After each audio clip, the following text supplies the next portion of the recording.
बच्चों आज जो हम स्टार्ट करने जा रहे हैं चैप्टर का नाम है linear equation in two variable. Linear का मतलब क्या होता है कि पहले भी आपसे क्वेश्चन पूछा गया था, या यूँ कहें कि हमने पॉलिनोमियल जब पढ़ा था तो उसमें एक लीनियर वर्ड यूज किया था हमने।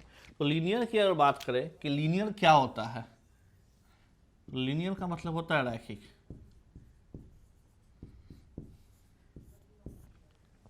रैखिक इक्वेशन का मतलब समीकरण, तो रैखिक समीकरण हो गया। अब एक क्वेश्चन ये भी है कि इसे रैखिक ही क्यों बोलते हैं, रैखिक के अलावा कोई और नाम क्यों नहीं आया, रैखिक बोलने के पीछे मेन रीजन क्या है उसे भी हम देखेंगे इसमें। और टू वेरिएबल्स, तो वेरिएबल्स इसमें दो रहेंगे। वेरिएबल क्या होते हैं, वेरिएबल्स जिसकी वैल्यू फिक्स ना हो। Suppose x equal to 5, x equal to 4। आप देख सकते हैं कि इन दोनों x में एक समय 5 वैल्यू आ रहा है, एक 4 आ रहा है, तो ये हमारा क्या कहलाएगा, वेरिएबल। मतलब ऐसा वैल्यू जिसे बार बार वो चेंज हो रहा हो, वेरी कर रहा हो क्वेश्चंस के अनुसार, उसे हम लोग क्या कहते हैं, वेरिएबल कहते हैं। तो लीनियर इक्वेशंस इन टू वेरिएबल, रैखिक समीकरण का युग्म हम पढ़ने जा रहे हैं। बात आती है युग्म, युग्म मतलब क्या होता है कि पेयर होता है, ठीक है, पेयर। अब पेयर की क्यों जरूरत है, हमें बिना युग्म का हम क्वेश्चन सॉल्व नहीं कर सकते हैं क्या। तो आपसे एक आसान सा क्वेश्चन है, उस क्वेश्चन को अगर आप सॉल्व कर लेंगे तो इसका भी आंसर मिल जाएगा कि इसे पेयर ही क्यों कहते हैं। सपोज मैंने आपको दिया कि x plus y equal to 5, ठीक है, मैंने बोला कि x की वैल्यू बताइए और y की वैल्यू बताइए। पॉसिबल है क्या बताना, पहला क्वेश्चन ये है मेरा, पॉसिबल है, बिल्कुल पॉसिबल है। तो सेकंड क्वेश्चन मेरा ये है, क्या ये भी पॉसिबल है कि जो आंसर आपका आए वो आंसर मेरा है, या जो आंसर मेरा है वो किसी और बच्चे का है, क्या ये पॉसिबल है। ये थोड़ा सा पॉसिबल है, नहीं भी पॉसिबल है। कितना पॉसिबल है वो भी देखते हैं। आपने बोला सर कि हम x की वैल्यू हम ले लेते हैं 4, तो y की वैल्यू हो गई 1, और 4 प्लस 1 किया तो 5। मैंने बोला ठीक, वेरी गुड। अब मैं क्या करता हूं, मैं x की वैल्यू ले लेता हूं 0 और y की वैल्यू ले लेता हूं 5, तो भी आ गया 5। तो आप बोलेंगे यस सर। मीन्स कहने का मतलब ये है कि अगर हम इस इक्वेशन के सॉल्यूशन निकालने के पीछे लग जाए तो पूरी जिंदगी हमारी निकल जाएगी और हम इसका सॉल्यूशन बताते चले जाएंगे, हमें एक फिक्स वैल्यू नहीं मिल पाएंगी, ठीक है। तो ये चीज़ हमें याद रखना है कि अगर हमें एक परफेक्ट वैल्यू निकालना है कि सभी का वैल्यू भी सेम आए, तो जितने हमारे पास अननोन होंगे उतने ही हमें इक्वेशंस की आवश्यकता होगी। तो यहाँ पे अननोन कितने हैं, दो वेरिएबल, दो अननोन। दो अननोन होने के कारण ही हमें दो इक्वेशंस की आवश्यकता होगी, जिससे हम लोग इक्वेशन को सॉल्व करके अलग अलग x और y का एक ही वैल्यू को हम लोग फाइंड आउट कर सकें। तो ये था एक इंट्रोडक्शन आपके सामने कि linear equation in two variables, जो हमारा चैप्टर का नाम है, इस चैप्टर में हमें पढ़ना क्या क्या है।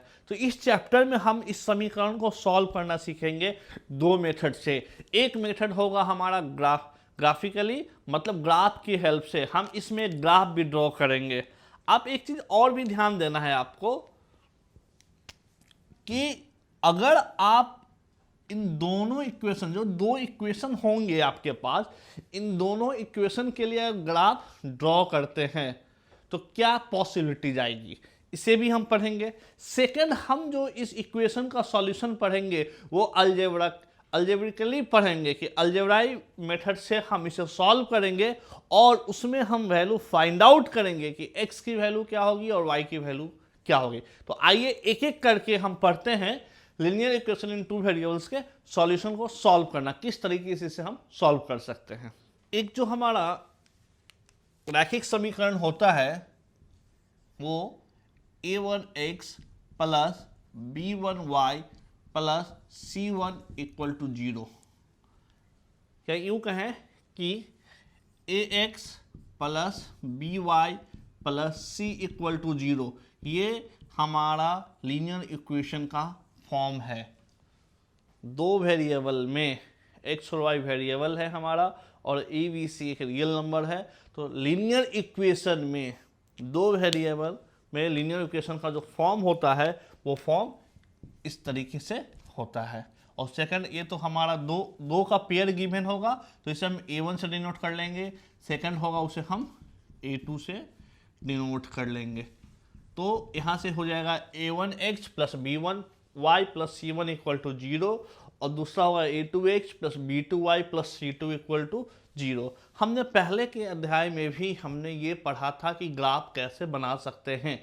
अब देखिए, अगर आप एक ही ग्राफ में, सिंपल मैं बोला कि आपको एक ग्राफ दिया हुआ है, ये ग्राफ है आपका, ठीक है, ये x हो गया, ये y हो गया, ये आपको ग्राफ गिवन है।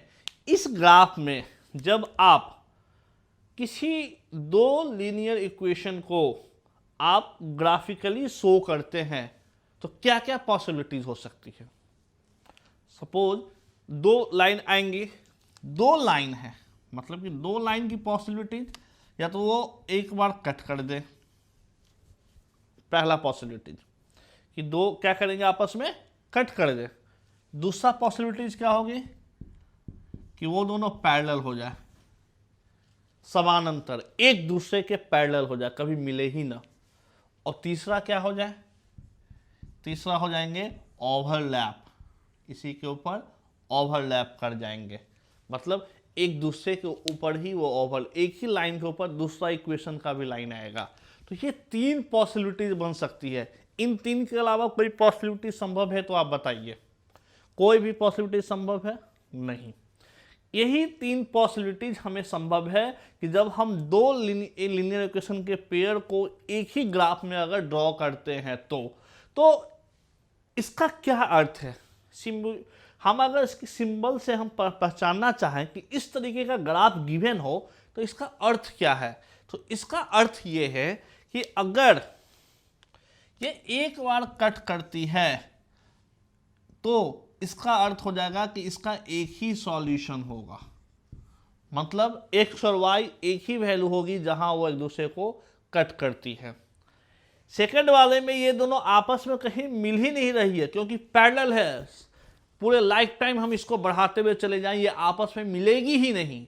तो मिलेगी नहीं, इसका मतलब इसे हम बोलेंगे नो सॉल्यूशन, इसका कोई सॉल्यूशन नहीं होने वाला। और एक दूसरे के ऊपर जब ओवरलैप कर जाए इसके मतलब बहुत सारे सॉल्यूशन, इसको हम लोग कह सकते हैं मेनी सॉल्यूशन।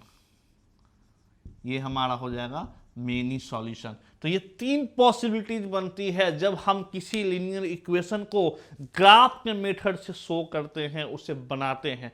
तो आइए हम बना के दिखाते हैं आपको ग्राफ के मेथड से क्वेश्चन कि किस तरीके से ग्राफिकली हम रिप्रेजेंट कर सकते हैं, किसी क्वेश्चन को सॉल्व कर सकते हैं, और उसे बनाकर देखेंगे अभी एक एक करके। तो आइए देखते हैं हम तीनों क्वेश्चन को।